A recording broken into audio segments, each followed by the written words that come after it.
Hi, my name is Chris Hagwood, and we're going to go over a traditional hive setup, something that you would be likely starting with. We're going to focus this lesson on a Langstroth hive rather than any other type of hive, which is much less common. So the first component of this setup I'd like to go over with is the hive stand. You can see the hive stand I'm using here in my home apiary. It's a stand that holds about 5 hives, and the legs fold out. I find it very convenient to put hives on. If I need to move it to another out yard, I can take the hives, load them into the truck, fold the legs in, move the hive stand, set everything back up pretty quickly and simply. I like to set my hives about knee height to start with.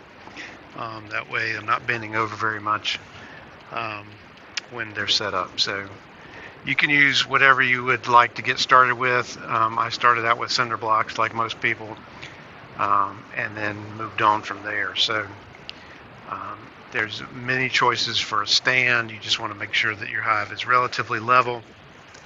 And as we'll talk about shortly, you may need to tilt them slightly forward. So let's talk about the components first. So we'll work our way up from the bottom. The first component I'd like to go over with is the bottom board. So there's 2 types of bottom boards that are most common, and that is the solid bottom board and the screen bottom board. So let's look at the most common. Most people are starting out these days with a screen bottom board. The screening is number 8 or 1/8 inch hardware cloth on the bottom.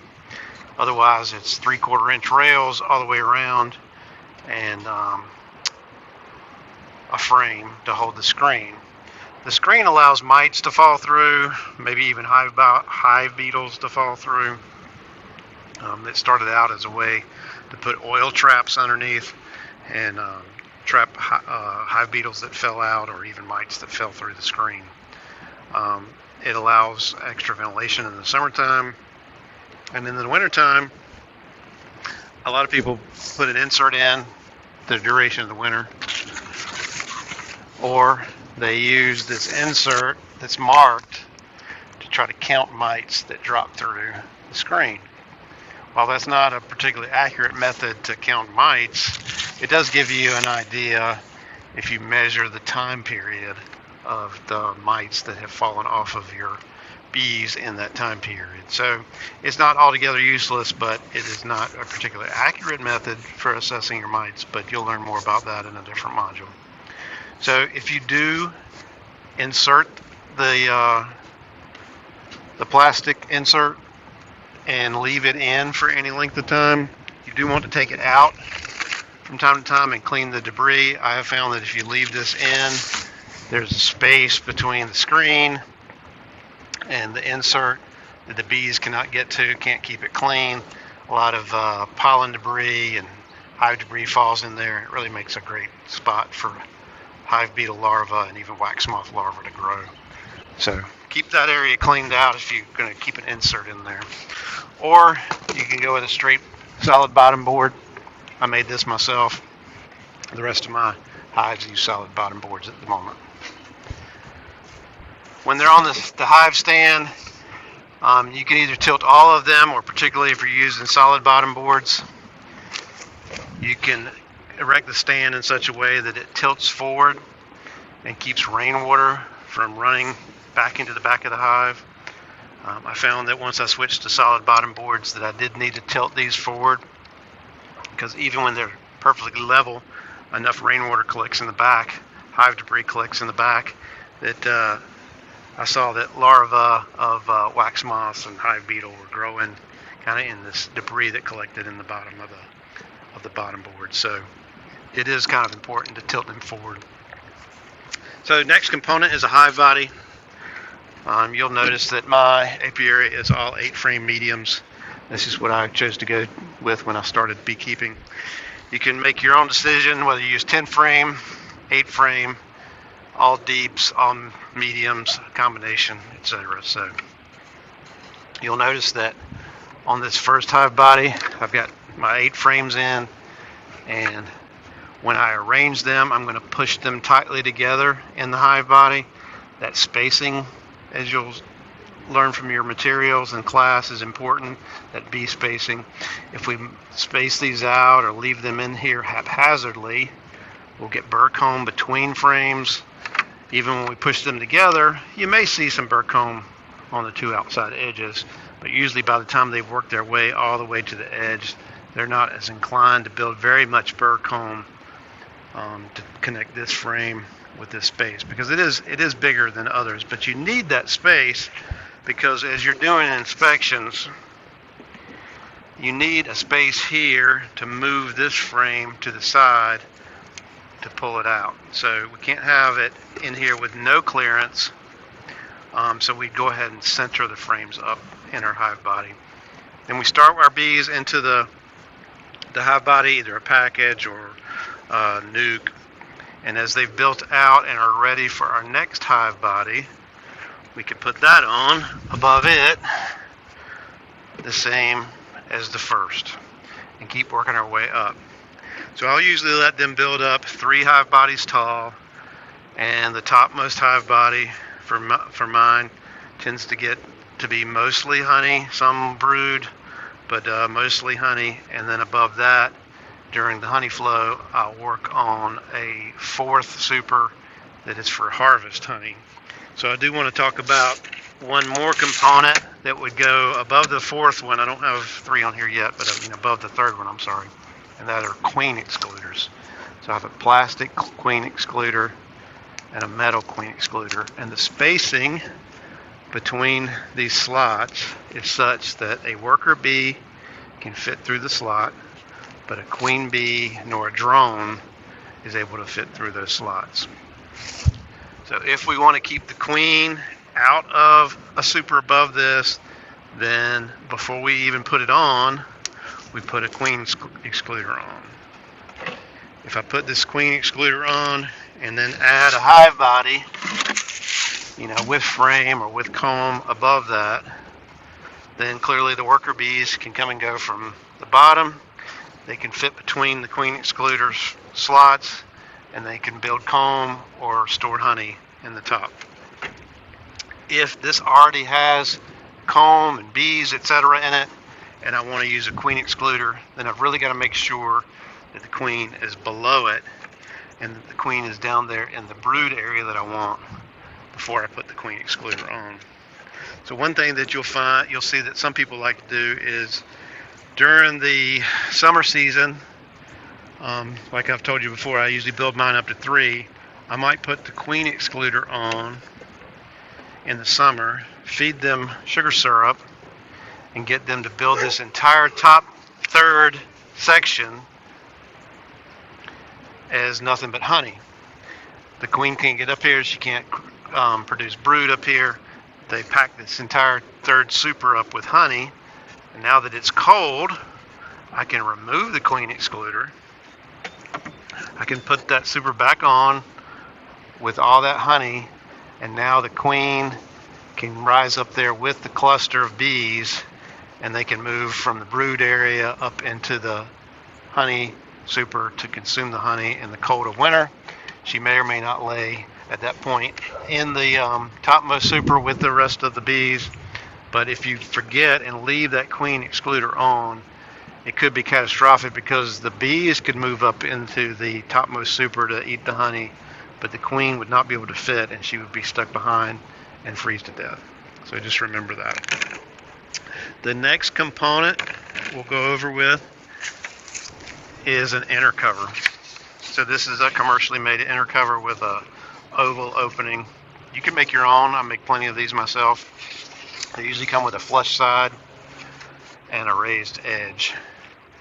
And you put the flush side down. That keeps the bee space proper between the bottom of the inner cover and the frames, and you're going to get less burr comb.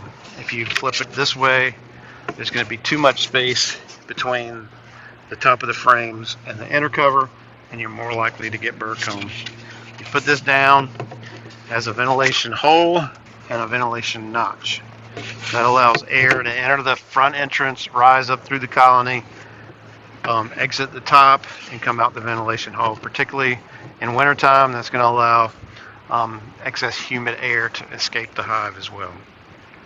And the reason we're using an inner cover is that most people are going to choose a telescoping cover and make one that has a pitched roof. It's called a garden cover, and this metal clad keeps the rain out, keeps everything dry, but it does hang over the edges. So bees produce a lot of propolis, and if we didn't use this inner cover, then the bees, which propolize the inner cover down, and they do make some propolis between the inner cover and the telescoping cover as well. But if we weren't using this, then we would have no way to pry this off. We need to use a hive tool between supers. We need to use a hive tool between the bottom board and the hive body to pry that propolis loose. Otherwise, it's going to be difficult, or if not impossible, to get them apart. So when we use the inner cover, we've got this space on the side of the hive, front side or the back. Insert our hive tool, pry the inner cover off, access the rest of the hive. When the inner cover's on and we add the top cover, while they will build some propolis underneath, it's not going to be nearly as strong. You'll be able to remove the telescoping cover without a hive tool, get it off, then use your hive tool to get the inner cover off. Now, if you don't want to go with two pieces, which is why the rest of mine have a single migratory cover, is just to reduce the amount of pieces that I've got to build or purchase myself, you can use a migratory cover. So this one's made out of tongue and groove wood that's been joined together in such a way that it stays nice and straight. I've painted it, and that can go on directly above the topmost hive body, or you could lay a sheet of Tyvek down or a cloth inner cover if you chose. It's really entirely up to you, but that gives me a space here to pry this off. I don't need an inner cover. The other good reason to use a migratory cover is if you're moving beehives frequently, it allows you to stack them together on a truck or trailer adjacent to each other. They can touch.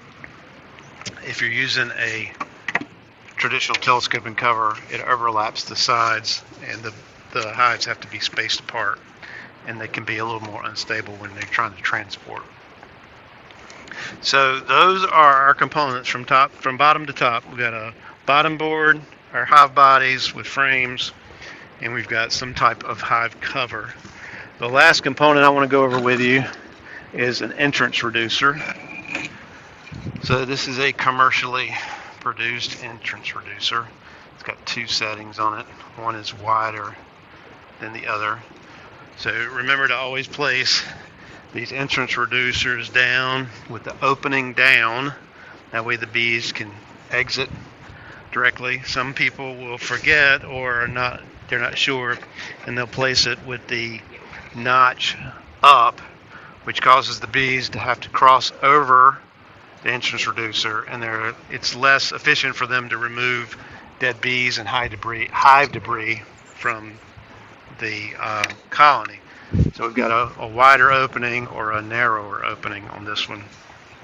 If I'm going to use an entrance reducer, I usually just go ahead and make it one size down to the smallest, which is about a 1/2 inch wide by 3/8 inch tall, or I'll use this piece of screening that has a notch cut out of it, a little kind of like just a little flap door. And you'll see on the rest of my hives here, I'm using screening that's fastened on the front. But the entrance reducer serves kind of one of two purposes. Number one, it aids in defending the hive. So some colonies are strong, some colonies are weaker than others. Stronger colonies will send foragers out, and they'll kind of probe at weaker colonies. And if they feel like they can get inside of a weaker colony that has honey stored up, they'll rob that honey out. So the entrance reducer provides a narrower space for the bees to defend. So if this is on the front, I will usually insert it inside by raising the hive body up slightly. So now the bees only have to defend that little 1/2 inch instead of the entire width. Same thing goes if I'm using screen. It's only got one little spot to get in, but the screen allows them to continue to use the rest of the space to help ventilate the hive. But now that it's cool weather, it also serves a second purpose, and that is that if you're using a solid bottom or using your insert, you could place maybe this medium size opening on the front of your hive, and that way the bees would have less space in the front during cold weather or during high winds, and they were able to control the temperature of the hive better. Particularly smaller colonies that don't have as many bees and are having more difficulty regulating the hive temperature. So those would be your 2 good reasons to use a hive entrance reducer on your hive. So that's kind of it for the basic Langstroth hive setup. There are other hive types. You're certainly welcome to explore and to purchase any hive type that you like. And if you have questions at the end of this module, we'll be here to answer those. And that's it for my module today. Thank you.